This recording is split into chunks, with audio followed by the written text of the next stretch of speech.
मुझे वो खुद पुकारेगा, जरा एहसास होने दो।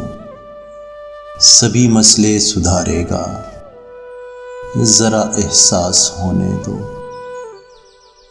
अभी तो देख कर मुझको जो सर पे खाक डाले है, वो खुद को फिर निखारेगा, जरा एहसास होने दो।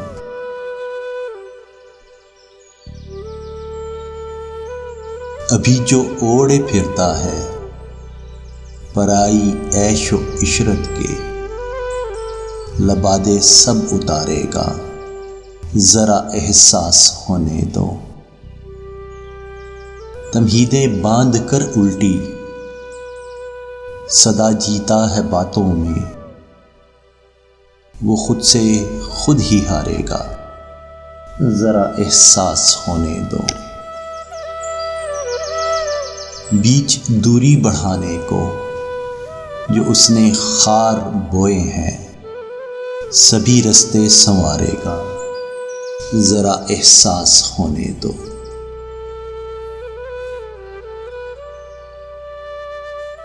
मुझे वो खुद पुकारेगा, जरा एहसास होने दो।